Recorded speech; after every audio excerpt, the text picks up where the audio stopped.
Que la paix et la grâce de notre Seigneur Jésus-Christ soient avec toi. Si tu écoutes cette parole aujourd'hui, sache que ce n'est pas un hasard, c'est un rendez-vous divin. Il existe un péché, souvent ignoré, parfois justifié, qui fermera les portes du ciel à beaucoup.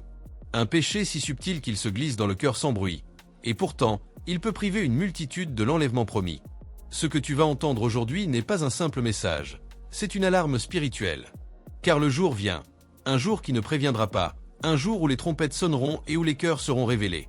Beaucoup croient être prêts, mais peu le sont réellement. Et ce péché-là sera la cause de nombreuses larmes éternelles. Installe-toi confortablement, car ce message n'est pas une prédication ordinaire, c'est une mise en lumière que Dieu adresse à son peuple dans les derniers temps. Avant d'aller plus loin, je t'invite à poser un acte de foi maintenant même. Écris dans les commentaires cette déclaration. « Seigneur, ouvre mes yeux et purifie mon cœur. » Ce n'est pas une simple phrase, c'est une prière que Dieu écoute. Si ce message résonne en toi, abonne-toi dès maintenant pour ne rien manquer des révélations et des témoignages puissants que nous partageons ici. Chaque parole que tu entendras peut transformer une vie, peut-être la tienne, ou celle d'un être cher. Et surtout, n'hésite pas à partager cette vidéo avec quelqu'un qui a besoin d'entendre la vérité avant qu'il ne soit trop tard. Tu peux être l'instrument que Dieu utilisera pour toucher un cœur et sauver une âme. Ce que je vais te révéler maintenant n'est pas une simple histoire, mais une vérité spirituelle que beaucoup ignorent, une vérité qui décidera pour certains de leur éternité. Écoute attentivement chaque étape, car chacune d'elles est une clé qui ouvre les yeux sur ce qui empêchera beaucoup d'être enlevé. Il y a des vérités spirituelles que l'on préfère ignorer, parce qu'elles dérangent. Parce qu'elles arrachent les masques et mettent la lumière là où les ténèbres pensaient régner tranquillement. Ce que je vais te partager maintenant fait partie de ces vérités. Ce n'est pas un message pour te condamner, c'est une parole pour te réveiller. Le péché caché est l'un des plus grands ennemis de l'enlèvement. Ce n'est pas un scandale public, ce n'est pas un péché que tout le monde voit. Non, c'est un péché silencieux. Un péché bien dissimulé derrière un sourire, derrière des chants à l'église, derrière des mains levées. C'est ce que certains appellent une faiblesse, d'autres une petite chose. Mais aux yeux de Dieu, un péché caché, non confessé, est une porte fermée au ciel. Proverbe 28:13 dit « Celui qui cache ses transgressions ne prospère point, mais celui qui les avoue et les délaisse obtient miséricorde. » Ce verset est une clé spirituelle. Il nous montre que le ciel ne se ferme pas à cause de la faute elle-même, mais à cause de la dissimulation. Dieu ne peut pas guérir ce que l'on cache volontairement dans l'ombre. Il est possible de vivre des années dans une atmosphère religieuse, de participer à des cultes, de prier en public et de chanter des louanges, tout en portant un secret que personne ne connaît, sauf Dieu. Ce secret agit comme une porte verrouillée dans le cœur. C'est comme une pièce dans une maison que l'on refuse d'ouvrir à la lumière. Tout semble propre dans le salon, dans la cuisine, dans les couloirs. Mais derrière cette porte fermée, la pourriture s'accumule. Le cœur devient une maison où Dieu n'a pas accès partout. Un jour, une femme vint à Jésus. Elle avait une réputation. Tout le monde savait qui elle était. Elle n'a rien caché. Elle s'est jetée aux pieds du Maître. Elle a brisé son parfum et a lavé ses pieds avec ses larmes. Elle a ouvert sa porte secrète à Dieu. Et Jésus a répondu par la grâce. Pendant ce temps, des pharisiens pieux et irréprochables à l'extérieur murmuraient dans leur cœur. Ils portaient une façade religieuse, mais leur secret les séparait de Dieu. Ce contraste est le même aujourd'hui. Beaucoup dansent à l'église, chantent, prient, servent même dans des ministères, mais gardent dans un recoin de leur âme un péché non confessé. Ce péché devient une racine qui, tôt ou tard, étouffe la flamme de la foi. Le péché caché est traître. Au début, il murmure « Ce n'est rien, Dieu comprend ». Puis il s'installe doucement comme une ombre. Il devient une habitude invisible. Et un jour, ce qui était une petite faiblesse devient une forteresse spirituelle. Regarde Judas. Il marchait avec Jésus. Il voyait les miracles. Il participait au ministère. Mais dans son cœur, il entretenait l'amour de l'argent. Ce péché n'était pas visible aux autres. Il gérait même la bourse des disciples. Mais ce péché non confessé l'a conduit à la trahison et à la mort spirituelle. Ce n'est pas la tentation extérieure qui a détruit Judas, c'est le péché caché à l'intérieur. De même, Anania et Saphira sont venus dans l'assemblée avec une apparence pieuse. Ils ont vendu un champ et ont donné une partie aux apôtres en faisant croire que c'était tout. Leur péché n'était pas le montant qu'ils ont donné, mais le mensonge caché. Devant Dieu, ce péché dissimulé a été suffisant pour fermer la porte du ciel sur leur vie. Luc 12:2-3 dit « Il n'y a rien de caché qui ne doive être découvert, ni de secret qui ne doive être connu. C'est pourquoi tout ce que vous avez dit dans les ténèbres sera entendu en pleine lumière, et ce que vous avez dit à l'oreille dans les chambres sera prêché sur les toits. » Le péché caché n'est jamais vraiment caché. Il est invisible aux hommes, mais totalement visible aux yeux de Dieu. Beaucoup pensent pouvoir servir Dieu tout en gardant certaines zones intouchables dans leur cœur. Mais Dieu ne partage pas un temple avec les ténèbres. 1 Corinthiens 6, 19 à 20 rappelle: Ne savez-vous pas que votre corps est le temple du Saint-Esprit? Si une pièce du temple est souillée et volontairement gardée ainsi, la gloire se retire petit à petit. Imagine un navire en mer. Tout semble solide à la surface. Mais une fissure invisible dans la coque laisse entrer l'eau. Pas assez pour faire couler le bateau tout de suite, mais assez pour l'engloutir lentement. Voilà ce que fait le péché caché. Il crée une brèche spirituelle. Et quand viendra le jour de l'enlèvement, cette brèche empêchera beaucoup de s'élever avec Christ. Lorsque le péché est entretenu en secret, le cœur devient insensible à la voix du Saint-Esprit. Au début, il y a des avertissements doux, des rappels dans la conscience, des larmes dans la prière. Puis, avec le temps, le cœur se durcit. Ce qui était un poids devient une habitude. Ce qui faisait honte devient normal. Et l'âme commence à vivre avec une double identité, chrétien en public, esclave dans le secret. C'est ce que vivait David lorsqu'il avait péché avec Bathsheba. Pendant un temps, il a caché sa faute. Il a tenté de la recouvrir avec des stratégies humaines. Mais son âme se desséchait. Psaume 32, 3 à 4 témoigne: Tant que je me suis tu, mes os se consumaient, je gémissais toute la journée, car nuit et jour ta main s'appesantissait sur moi, ma vigueur n'était plus que sécheresse. Ce verset montre que le péché caché n'est pas seulement une barrière spirituelle, mais aussi une prison intérieure. Il éteint la paix, étouffe la joie et ferme les portes de la communion véritable avec Dieu. L'une des plus grandes ruses de l'ennemi est de faire croire aux croyants que certaines choses n'ont pas de conséquences. Ce n'est pas si grave. Dieu comprend, tout le monde a ses faiblesses. Mais le ciel n'est pas ouvert aux justifications humaines. Ce qui ferme la porte n'est pas la faiblesse, mais le refus de la confesser et de s'en détourner. Hébreux 4,13 déclare: Nulle créature n'est cachée devant lui, mais tout est nu et à découvert aux yeux de celui à qui nous devons rendre compte. Dieu ne cherche pas la perfection sans faille, mais un cœur vrai, brisé et repentant. Lorsque le Seigneur reviendra, ce n'est pas seulement les mains qui seront examinées, c'est le cœur. Matthieu 5,8 dit: Heureux ceux qui ont le cœur pur, car ils verront Dieu. Le ciel ne s'ouvrira pas au cœur partagé entre Dieu et le péché. Et c'est là que réside la gravité du péché caché. Il donne une fausse impression de sécurité spirituelle. Nombreux seront surpris ce jour-là, non pas parce qu'ils n'avaient jamais entendu parler de Jésus, mais parce qu'ils pensaient pouvoir garder une part de ténèbres dans une vie consacrée. Ce qui était secret aujourd'hui sera mis en pleine lumière au son de la trompette. Quand Adam et Ève ont péché, leur première réaction n'a pas été la repentance, mais la dissimulation. Ils ont tenté de se cacher de Dieu. Ils ont cousu des feuilles de figuier. Mais la voix de Dieu les a trouvés. Adam, où es-tu? Ce n'était pas une question géographique, c'était une question spirituelle. Adam était présent physiquement, mais son cœur s'était caché derrière la honte et la peur. Dieu pose encore cette même question aujourd'hui. Il cherche les cœurs qui ont choisi la transparence plutôt que l'apparence. Quand un croyant cache volontairement une faute, il ouvre une porte légale à l'ennemi. Il ne peut pas réclamer la protection divine tout en gardant un terrain qui appartient aux ténèbres. C'est comme si l'on bâtissait un mur de prière tout autour de la maison, mais qu'on laissait une petite fenêtre ouverte pour le voleur. Éphésiens 4,27 avertit: Ne donnez pas accès au diable. Le péché non confessé est cet accès. L'ennemi n'a pas besoin de grandes portes. Une petite fissure suffit pour infiltrer une vie, une famille, une église. Mais voici la bonne nouvelle. Ce qui est caché peut être brisé. Ce qui est enfoui peut être pardonné. Ce qui est couvert peut être lavé par le sang de Jésus. La puissance de la lumière est toujours plus forte que les ténèbres. Et cette lumière commence par un acte simple, avouer. 1 Jean 1,9 dit: Si nous confessons nos péchés, il est fidèle et juste pour nous les pardonner et pour nous purifier de toute iniquité. Remarque bien ce mot, toute. Dieu n'a pas peur de ce que tu caches. Mais tant que tu le caches, tu portes seul un fardeau qu'il est prêt à ôter. Dieu ne résiste pas à un cœur humble. Psaume 51, 19. Le sacrifice agréable à Dieu, c'est un esprit brisé, ô Dieu. Tu ne dédaignes pas un cœur brisé et contrit. Le péché caché ferme les portes du ciel, mais la repentance les ouvre instantanément. Regarde David. Quand il a confessé, Dieu n'a pas effacé les conséquences naturelles, mais il a restauré sa communion. Son cœur est redevenu un lieu de gloire. Ce qui le distinguait n'était pas l'absence de faute, mais la profondeur de sa repentance.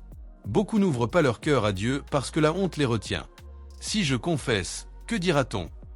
Mais Dieu ne demande pas une confession publique devant le monde. Il demande une confession honnête devant lui. La honte est une arme de l'ennemi pour maintenir les croyants dans l'ombre. Le ciel ne se ferme pas aux faibles, mais aux orgueilleux qui refusent d'exposer leurs failles à la lumière de Dieu. Ce n'est pas ta perfection qui te qualifiera pour l'enlèvement, c'est ta pureté de cœur. Nous vivons dans une génération où l'apparence spirituelle a souvent pris la place de la vérité spirituelle. On peut prêcher, chanter, influencer, être applaudi, tout en vivant dans la dissimulation.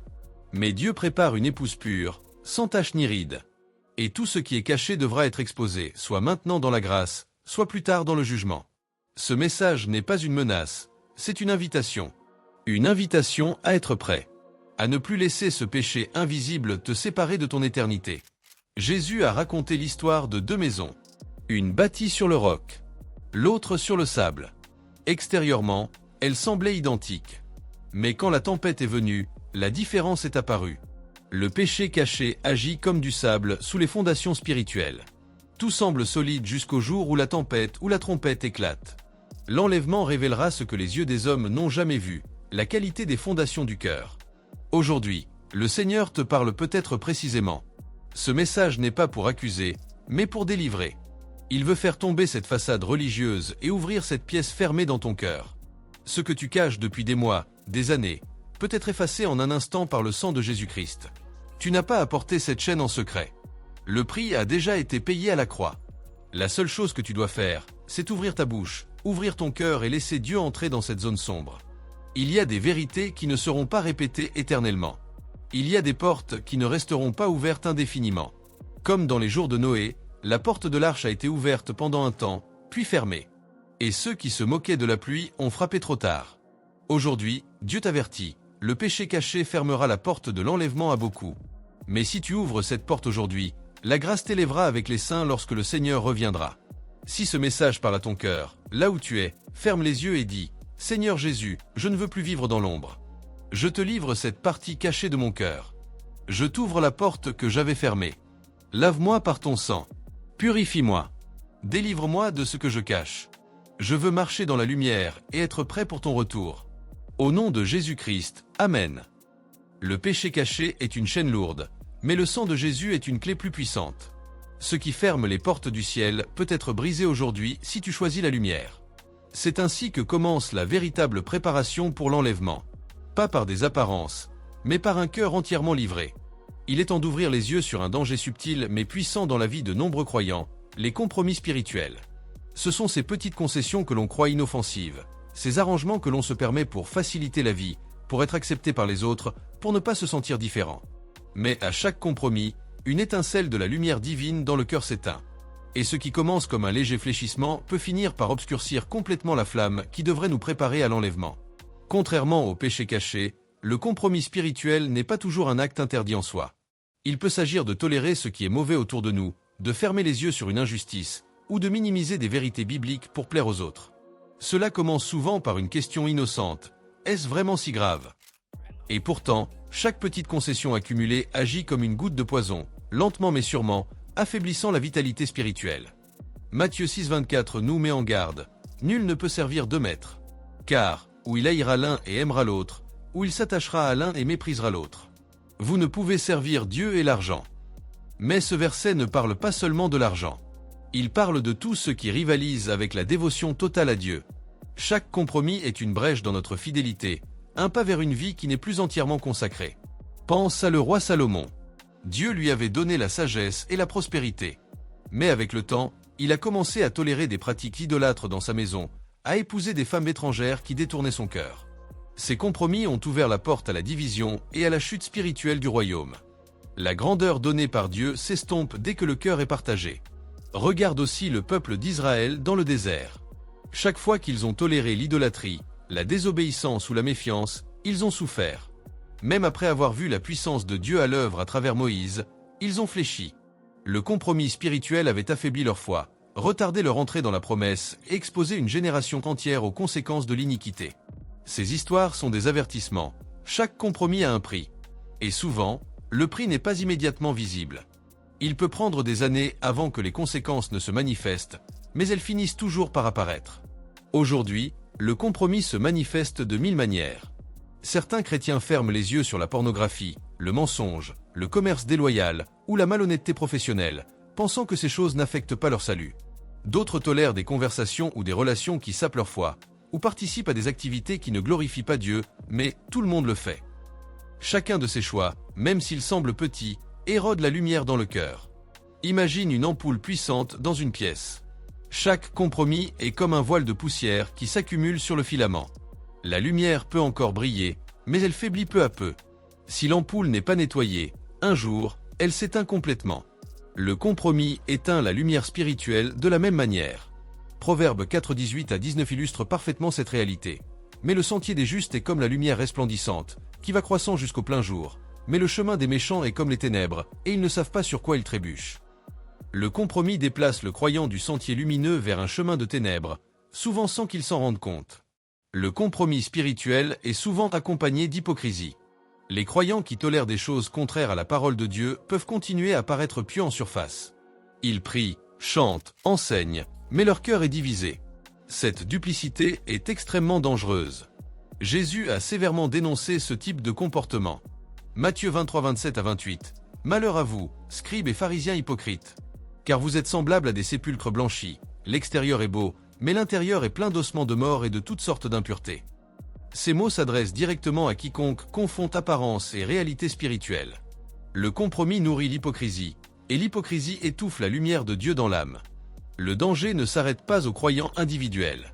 Le compromis spirituel dans l'Église peut contaminer toute une communauté. Lorsque des leaders tolèrent ou minimisent le péché, lorsque des croyants compromettent la vérité biblique pour la paix sociale, le feu de l'esprit s'éteint progressivement.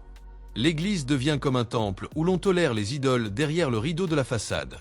Les jeunes, les nouveaux convertis et ceux qui cherchent la vérité sont alors exposés à l'illusion d'une foi sans engagement. L'histoire biblique du prophète Élie et des prophètes de Baal illustre ce point. Le peuple d'Israël avait compromis sa fidélité en tolérant l'idolâtrie. Élie devait élever sa voix et montrer la puissance de Dieu pour révéler la lumière et réveiller la foi. De même, chaque compromis aujourd'hui crée un besoin de réveil urgent. Chaque compromis laisse des cicatrices invisibles dans l'âme. Ils sont comme des petites fissures qui fragilisent le caractère spirituel et la conscience. Le croyant peut continuer à vivre comme avant, mais une partie de sa paix intérieure, de sa clarté spirituelle et de son audace pour Dieu disparaît. La voix du Saint-Esprit devient étouffée, et la sensibilité au péché diminue. Ce qui était autrefois intolérable devient acceptable. Ésaïe 59:2 dit « Mais ce sont vos crimes qui mettent une séparation entre vous et votre Dieu. Ce sont vos péchés qui cachent son visage devant vous et l'empêchent de vous écouter. » Chaque compromis est un pas de plus vers cette séparation. Aujourd'hui, les compromis sont souvent déguisés en choix pragmatiques ou en réalité culturelle. La jeunesse chrétienne peut être influencée par des films, des musiques, des modes de vie qui s'écartent des valeurs bibliques. Les adultes peuvent justifier certains comportements pour le confort, l'argent ou l'acceptation sociale. Mais chaque compromis construit une barrière invisible entre le croyant et l'enlèvement. Imagine que tu participes à un événement où l'alcool coule à flot et que tu tentes de rester juste, mais tu choisis de tolérer le vice pour ne pas être rejeté. Cette petite concession peut sembler anodine. Mais dans le royaume spirituel, la tolérance au compromis affaiblit la lumière qui t'élève avec Christ. Même ceux qui servent activement dans l'Église ne sont pas à l'abri. Certains leaders acceptent des dons ou des positions qui viennent avec des conditions contraires à la parole de Dieu. Certains enseignants minimisent des vérités bibliques pour plaire aux foules. Le compromis spirituel peut transformer le ministère en un instrument qui entretient le confort plutôt que la vérité.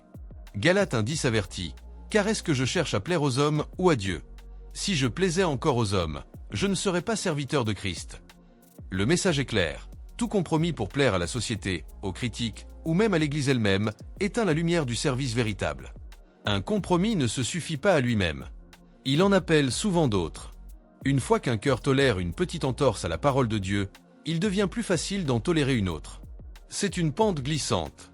La fidélité n'est pas un état automatique, elle se cultive quotidiennement. Chaque concession affaiblit la discipline spirituelle, la prière et la persévérance. Jésus a dit que ceux qui construisent leur maison sur le sable subiront la tempête. Chaque compromis est comme un grain de sable sous nos fondations. La tempête vient, que ce soit la persécution, l'épreuve personnelle ou le jugement final. Ceux qui ont toléré le compromis spirituel seront surpris par la force de la tempête. Ils découvriront trop tard que leur cœur n'était pas préparé pour l'enlèvement. La première étape est la reconnaissance. Le croyant doit être honnête avec lui-même et avec Dieu. La confession est un acte de libération. Ensuite, la repentance. Tourner le dos au compromis et choisir de marcher dans la lumière, même si cela entraîne des conséquences sociales ou personnelles. Enfin, la consécration. Renouveler son engagement total envers Dieu, choisir de vivre selon sa parole et de rejeter toute compromission, peu importe la pression du monde. Jacques 4,7. Soumettez-vous donc à Dieu, résistez au diable, et il fuira loin de vous. Le compromis est l'accès que le diable attend pour influencer nos vies. En résistant fermement et en se soumettant totalement à Dieu, la lumière revient et s'intensifie. Daniel, Shadrach, Meshach et Abednego sont des exemples parfaits de refus de compromis. Dans un environnement corrompu, entouré par l'influence de Babylone, ils ont choisi la fidélité totale à Dieu, même au risque de la mort. Leur lumière n'a jamais été éteinte par la pression du monde. Et Dieu a ouvert la porte pour des miracles spectaculaires. Si nous voulons être enlevés, notre cœur doit ressembler à ces jeunes hommes, intègres, fermes et sans compromis. Chaque compromis spirituel est une bougie qui faiblit. Chaque tolérance à l'injustice, au mensonge, à la duplicité ou à la dissimulation diminue la lumière en nous. Mais Dieu ne veut pas que nous soyons consumés par la peur. Il veut que nous choisissions la vérité, la repentance et la fidélité totale. Il veut que nous soyons prêts pour l'enlèvement, illuminés de sa gloire, porteurs de sa lumière. Aujourd'hui, prends un moment pour réfléchir. Quel compromis as-tu toléré dans ta vie? Quels petits ajustements pour simplifier ou faciliter ton chemin ont éteint la lumière divine en toi? Le Seigneur t'invite à te lever, à confesser, à te repentir et à marcher dans la lumière. La grâce est là. Le pardon est offert. La préparation pour l'enlèvement commence par un cœur qui refuse tout compromis.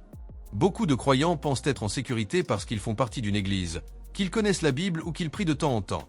Ils croient que la fidélité religieuse, les habitudes spirituelles ou le simple fait d'assister au service les protégera automatiquement de la perdition et les préparera pour l'enlèvement.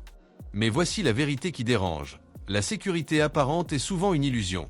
La complaisance spirituelle et la routine peuvent tromper, anesthésier le cœur et rendre aveugle à la voix de Dieu. La religion sans engagement véritable est comme un château de sable. Elle paraît solide, mais elle s'effondre dès que la tempête frappe. Jésus avertit. Matthieu 7, 21 à 23. Ceux qui me disent « Seigneur, Seigneur » n'entreront pas tous dans le royaume des cieux, mais celui qui fait la volonté de mon Père. Beaucoup me diront en ce jour-là « Seigneur, Seigneur, n'avons-nous pas prophétisé en ton nom ?» La foi superficielle et la pratique religieuse extérieure peuvent créer un sentiment de sécurité illusoire. Beaucoup de croyants vivent comme si le simple fait de se dire « chrétien » suffisait à les préparer pour l'enlèvement. Mais l'illusion de sécurité est l'un des pièges les plus dangereux de notre époque. Le confort dans la vie spirituelle est subtil. Il peut se manifester par la routine des prières, la fréquentation régulière de l'Église ou l'acquisition de connaissances bibliques sans appliquer la parole dans la vie quotidienne. C'est ce que l'apôtre Paul dénonçait. Romains 12, 2. Ne vous conformez pas au siècle présent, mais soyez transformés par le renouvellement de votre intelligence. La sécurité n'est pas un état automatique, c'est le fruit de la vigilance et de l'obéissance constante. La tentation de croire que tout va bien parce qu'on est à l'intérieur du cercle chrétien est un leurre. Elle fait tomber de nombreux croyants dans la torpeur spirituelle. Le prophète pensait que fuir la mission que Dieu lui avait donnée était une solution sûre. Il croyait se mettre à l'abri de l'appel divin. Mais l'illusion a été brisée par la tempête et le grand poisson. Sa sécurité apparente n'était qu'un mensonge, et il a payé le prix de son désengagement. Le premier roi d'Israël pensait que son statut et son autorité l'assuraient de la protection divine. Mais ses compromis, son désobéissance et sa confiance en sa propre puissance l'ont conduit à perdre la faveur de Dieu et à subir une chute tragique. Après la libération d'Égypte, beaucoup se sont reposés sur leur expérience passée de la puissance de Dieu et ont oublié que la fidélité quotidienne était nécessaire. Leur sécurité apparente a engendré le doute et la rébellion. Aujourd'hui, les illusions de sécurité prennent plusieurs formes. Certains croient que l'argent, la position ou le statut social peuvent les protéger. D'autres se reposent sur des leaders ou des institutions religieuses sans développer leur propre relation intime avec Dieu. Beaucoup pensent que des prières occasionnelles suffisent, même si le cœur n'est pas transformé. Ces illusions anesthésient le discernement et empêchent le croyant de voir le péché, les compromis et les dangers spirituels. Elles créent un faux sentiment de protection. 1 Corinthiens 10, 12. Ainsi, que celui qui croit être debout prenne garde de tomber. Dépendance excessive aux autres. Croire que la foi des autres nous protège automatiquement. Routine sans passion. Accomplir les rituels sans engagement du cœur. Ignorance volontaire. Éviter la confrontation avec la parole qui dérange. Tolérance au péché. Croire que certains péchés ne comptent pas. Confiance en soi. Penser que le savoir, le talent ou la position garantissent l'acceptation par Dieu. Chacun de ces signes est un avertissement. La sécurité est un état actif, pas passif. L'illusion de sécurité est un obstacle majeur à l'enlèvement. Le croyant moderne peut être entouré de bénédictions matérielles et spirituelles, mais la vie n'est pas un gage de protection. Une maison belle et confortable, une famille stable, des ministères actifs ne remplacent pas la vigilance spirituelle. Il est facile de se dire « tout va bien, Dieu me protège ». Mais la sécurité spirituelle repose sur l'obéissance quotidienne et la sanctification. Psaume 1-2. Heureux l'homme qui ne suit pas le conseil des méchants, mais qui trouve son plaisir dans la loi de l'Éternel et qui la médite jour et nuit. Beaucoup de croyants pensent être protégés de la persécution ou de l'épreuve parce qu'ils sont dans un environnement sûr ou parce qu'ils vivent dans un pays libre. Mais les épreuves sont souvent là pour tester et purifier la foi. Une Pierre 1:6-7. Dans cette épreuve, vous êtes dans l'allégresse, afin que la valeur éprouvée de votre foi soit trouvée à louange, gloire et honneur lors de la révélation de Jésus-Christ. La sécurité n'est jamais passive, elle se trouve dans la fidélité, la persévérance et la vigilance. Les illusions de sécurité ne préparent pas le cœur à l'enlèvement. Vérification personnelle. Examine ton cœur et tes motivations.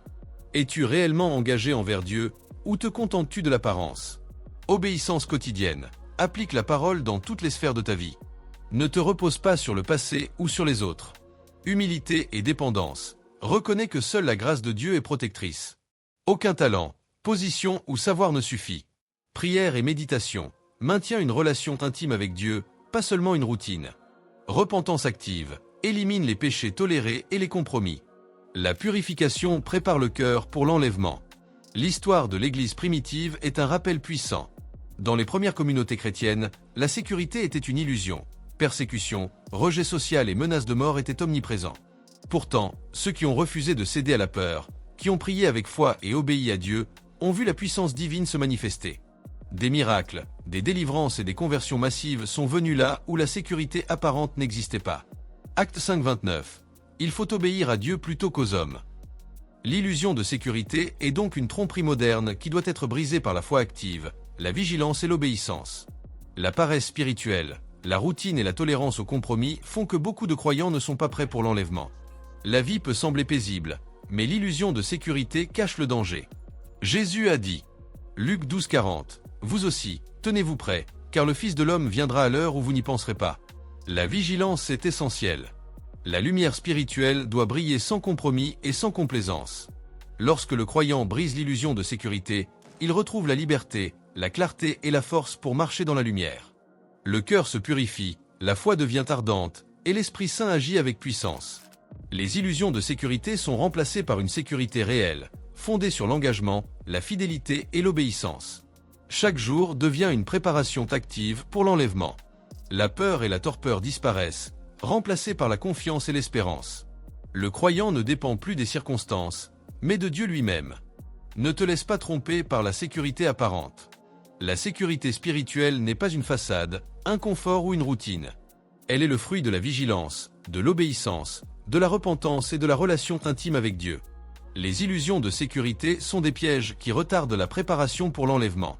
Examine ton cœur aujourd'hui. Élimine les illusions. Renouvelle ton engagement. Marche dans la lumière et refuse toute complaisance. C'est dans ce cœur pur et vigilant que la gloire de l'enlèvement peut résider. Le monde dans lequel nous vivons est rempli de bruit, de tentations et de distractions. Les réseaux sociaux, les divertissements, les ambitions professionnelles, les préoccupations matérielles, tout semble inoffensif à première vue, mais ces distractions ont un pouvoir insidieux. Elles volent l'attention, détournent le cœur et affaiblissent la vigilance spirituelle. Beaucoup de croyants ne réalisent pas que chaque minute consacrée à des futilités est une occasion perdue de se préparer pour l'enlèvement. Les distractions ne sont pas toujours spectaculaires ni dramatiques.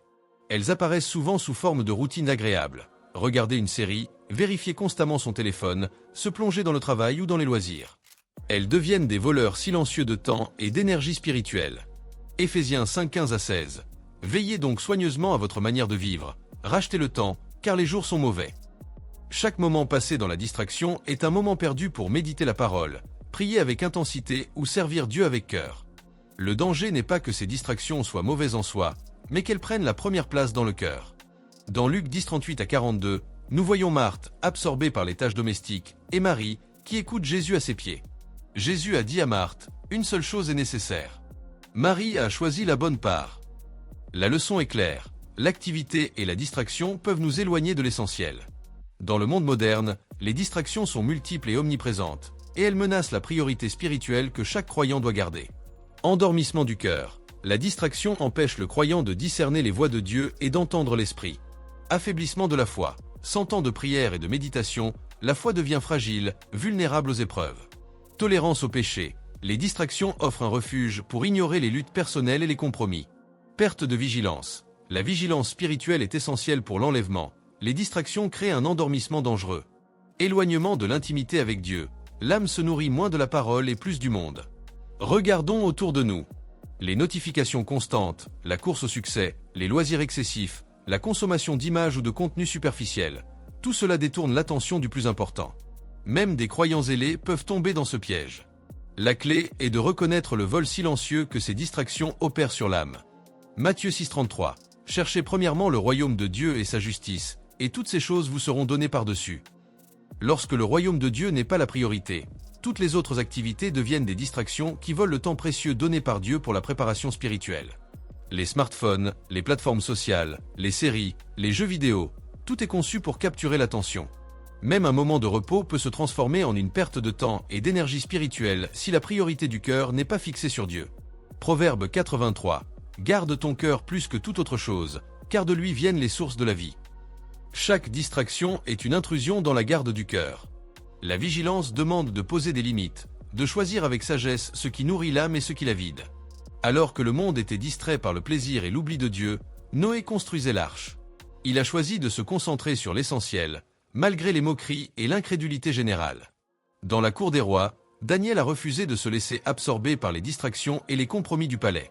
Sa fidélité quotidienne l'a préparé pour des révélations divines et la protection de Dieu. Chaque décision, chaque effort pour protéger Jésus de l'opposition et de la corruption du monde montre la vigilance nécessaire pour élever une mission divine.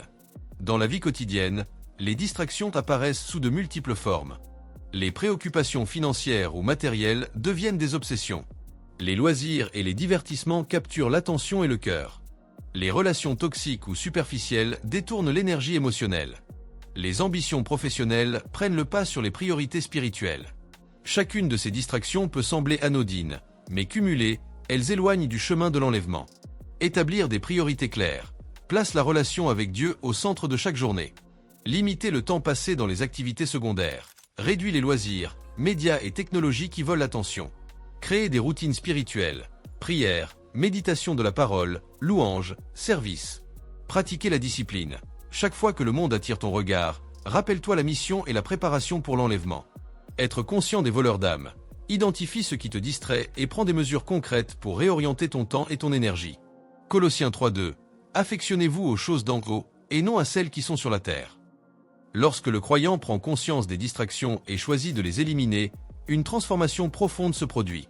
Le cœur devient plus clair, l'attention plus concentrée et la foi plus forte.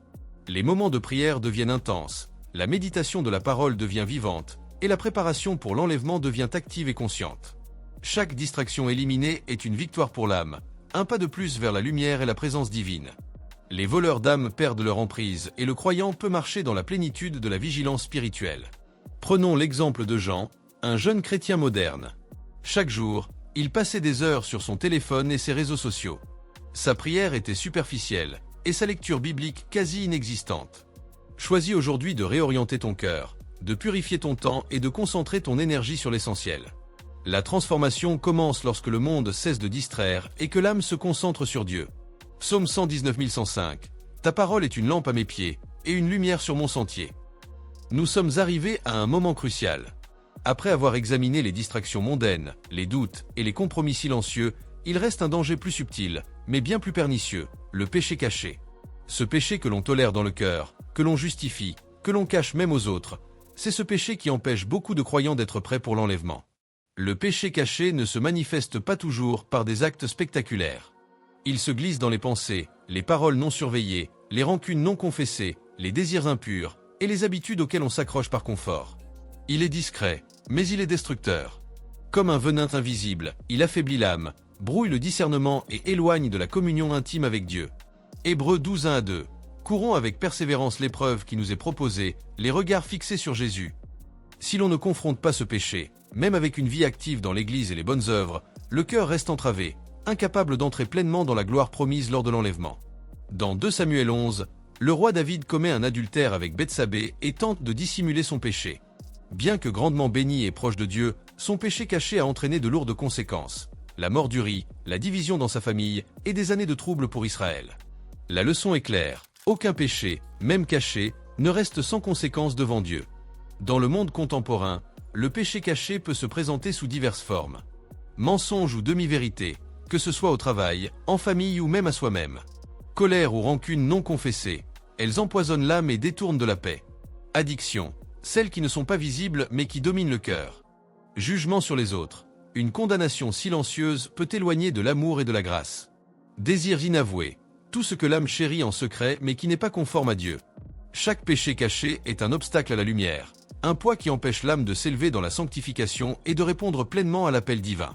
Beaucoup de croyants se disent « ce n'est pas si grave, Dieu est miséricordieux » ou « je vais corriger cela plus tard ». Cette auto-justification est une trappe spirituelle. Le temps n'est pas garanti, et l'enlèvement peut survenir à tout moment. Psaume 66, 18. Si je garde l'iniquité dans mon cœur, le Seigneur ne m'exaucera pas. La vérité est implacable. Le péché non confessé est une barrière directe entre l'âme et l'enlèvement. Joseph en Égypte. Bien que jeune et tentant, Joseph a fui le péché et a résisté aux avances de la femme de Potiphar. Sa vigilance et son refus du péché ont ouvert la voie à la gloire et au plan de Dieu. Paul sur le chemin de Damas, ancien persécuteur, Paul a reconnu son péché, a été confronté par Jésus et transformé. Sa confession et son humilité ont fait de lui un instrument puissant de l'Évangile. Ces exemples montrent que reconnaître et confesser le péché est essentiel pour être prêt pour les bénédictions de Dieu. Sentiment constant de culpabilité. Si ton cœur est accablé par des fautes répétées, c'est un signal. Difficulté à prier ou à méditer. Le péché crée un mur invisible qui bloque la communication avec Dieu. Éloignement de l'Église et de la communauté. La honte ou le refus d'affronter le péché isole. Désir conflictuel. Vouloir Dieu et simultanément tolérer le péché. Manque de paix intérieure. Même dans la louange, l'âme reste troublée. Reconnaître ces signes est le premier pas pour restaurer la communion avec Dieu et se préparer pour l'enlèvement. Examen quotidien du cœur. Prends un moment chaque jour pour évaluer tes pensées, actions et motivations. Confession sincère, à Dieu et, si nécessaire, à une personne de confiance ou un mentor spirituel. Repentance immédiate. Le péché non confessé perd son pouvoir lorsqu'on s'en détourne rapidement. Substitution par la parole et la prière. Remplis l'espace du péché par la prière, la méditation et les actes de foi. Responsabilité spirituelle. Entoure-toi de croyants qui peuvent t'encourager et te corriger avec amour. 1 Jean 1,9. Si nous confessons nos péchés, il est fidèle et juste pour nous les pardonner et nous purifier de toute iniquité. Lorsqu'un croyant confronte et abandonne son péché caché, un poids énorme est levé. L'âme respire, la paix intérieure renaît, et la lumière divine éclaire chaque décision. La vigilance devient naturelle, la foi se renforce et la préparation pour l'enlèvement devient tangible et joyeuse. Marie, une jeune femme chrétienne, portait depuis des années une rancune silencieuse contre un membre de sa famille. Elle priait, allait à l'église, lisait la Bible, mais son cœur était entravé. Un jour, confrontée à son péché, elle a choisi de pardonner et de confesser. Cette décision a libéré son cœur, renouvelé sa foi et lui a donné une intimité avec Dieu qu'elle n'avait jamais connue. Elle témoigne. Je comprends maintenant pourquoi certains ne sont pas enlevés. Le péché caché bloque la gloire de Dieu dans nos vies. Le péché caché est comme un nuage sombre qui recouvre le soleil. Même si le ciel semble clair, la lumière ne traverse pas pleinement. La confession et le repentir sont comme le vent divin qui dissipe le nuage, laissant entrer la lumière du soleil. Chaque péché confessé est une chaîne brisée, un poids tombé de l'âme, permettant à l'Esprit de Dieu de préparer le cœur pour la gloire à venir. Le temps est limité. L'enlèvement peut se produire à tout moment. Les distractions et le péché caché ne peuvent pas être remis à demain. La décision d'aujourd'hui détermine la préparation spirituelle et la participation à la gloire de Dieu. Luc 12, 35-37. Que vos reins soient sains et vos lampes allumées. Soyez semblables à des hommes qui attendent leur maître. Il est impératif de choisir la purification immédiate et la vigilance constante, car chaque instant compte dans la course vers l'enlèvement. La compréhension de ce péché caché peut transformer la vie. L'âme devient claire et libre de l'influence du mal. La vigilance spirituelle augmente et l'attente de l'enlèvement devient joyeuse et proactive. La communion avec Dieu s'intensifie, permettant une foi plus profonde et un discernement accru. La vie n'est plus marquée par la peur ou la culpabilité, mais par la paix, la lumière et l'espérance que seule la purification spirituelle apporte. Ne sous-estime jamais le pouvoir du péché caché. Même les croyants actifs et dévoués peuvent être freinés dans leur préparation pour l'enlèvement. La confession, la repentance et la purification de l'âme sont essentielles pour marcher dans la lumière et être prêt pour la gloire de Dieu. Psaume 51:10. Ô Dieu, crée en moi un cœur pur, renouvelle en moi un esprit bien disposé. Le choix est devant toi. Continuer dans le confort et les compromis, ou confronter le péché, accueillir la purification et marcher pleinement dans la préparation divine pour l'enlèvement.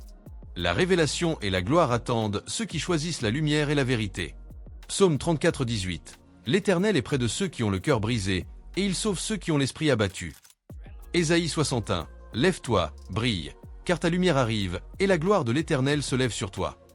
Le message est clair. Soyez prêts, marchez dans la lumière, confrontez vos péchés, et attendez avec foi le jour glorieux de l'enlèvement.